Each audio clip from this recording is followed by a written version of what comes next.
Have you ever found yourself staring at your credit card bill, thinking, how did I get here? Or maybe telling yourself, I'll pay it off next month for sure, only to find yourself in the same situation again and again? If that sounds like you, trust me, you're not alone. Today, we're going to dig into the psychology of debt and why it's so hard to pay it off, even when we know it's holding us back. Let's get real about it. Buckle up, because we're diving into the reasons that go beyond just numbers, and trust me, it's more than you think. Make sure to watch the video from start to finish for the full experience, or if you're short on time, feel free to jump to the chapter that interests you using the timestamps in the description below. The struggle is real, so let's break it down. Debt isn't just about money. It's about the way our brains react to it. You've probably heard the phrase, out of sight, out of mind. Well, that's how most of us treat debt. You see, when we have a loan or a credit card bill, it's an ongoing pressure, like an invisible weight on our shoulders. But the more we avoid it, the more our brain pushes it into the ignore this box. Here's the thing. The longer we ignore it, the more overwhelming it gets.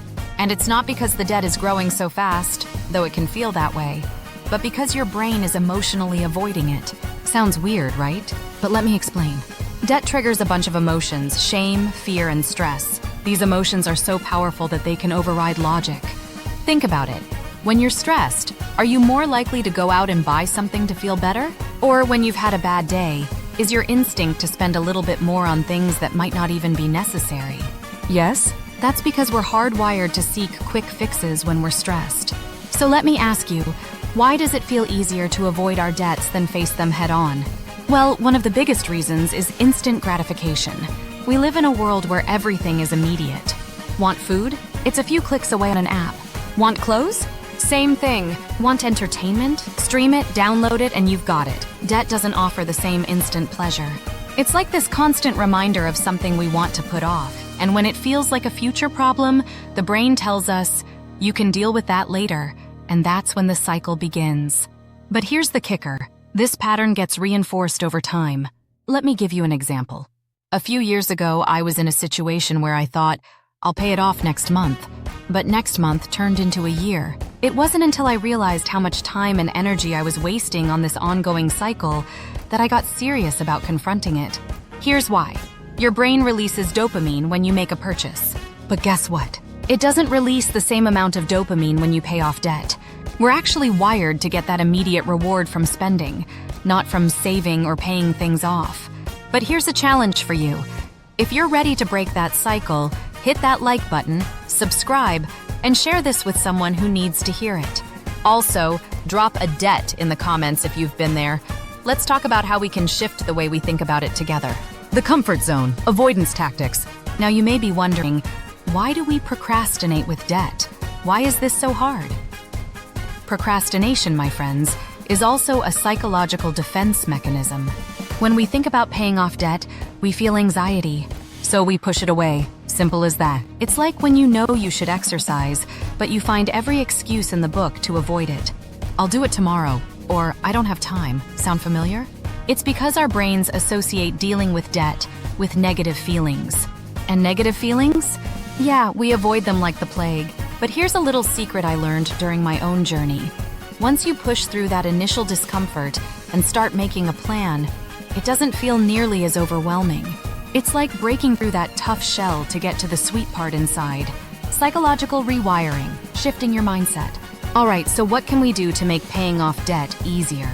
It all comes down to shifting our mindset. This is something that took me a while to figure out. The first step is realizing that debt doesn't have to control your life. It's not a reflection of who you are as a person. We all make mistakes or fall into patterns, but debt doesn't define us. That was a huge realization for me.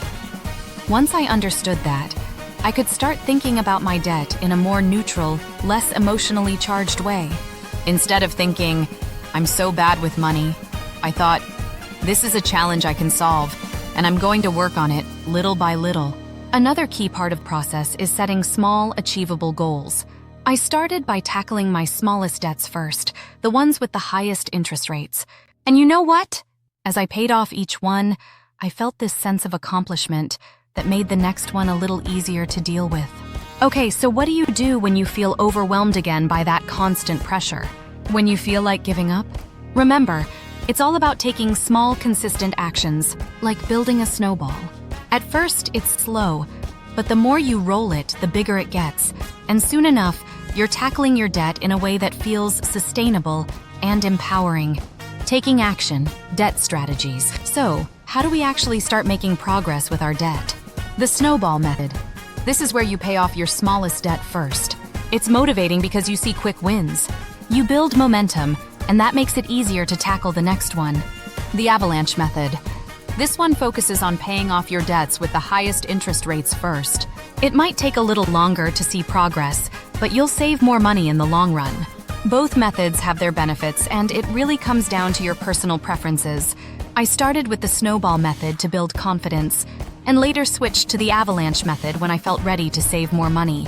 Get professional help if you need it. If you're struggling to create a plan, don't be afraid to ask for help.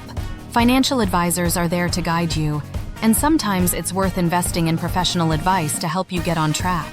Whether it's for creating a repayment strategy or for help with managing anxiety around money, seeking support is not a sign of weakness. It's a powerful step toward regaining control. Setting realistic goals. One thing I learned is that it's important to set achievable goals. Don't try to pay off all your debt in 1 month. Start small. Maybe it's paying off 1 credit card by the end of the year, or reducing your debt by 10% in 6 months. Break it down into smaller steps, and each time you hit a goal, celebrate. Progress is progress, no matter how small. Conclusion. So here's the bottom line. Debt can feel overwhelming, but it's not unbeatable. By understanding the psychology behind it, shifting your mindset, and taking small, manageable steps, you can break the cycle. It's all about consistency and getting comfortable with discomfort. If you're ready to take control of your finances, check out my video on how to create a realistic budget that works for you. Trust me, the two go hand in hand.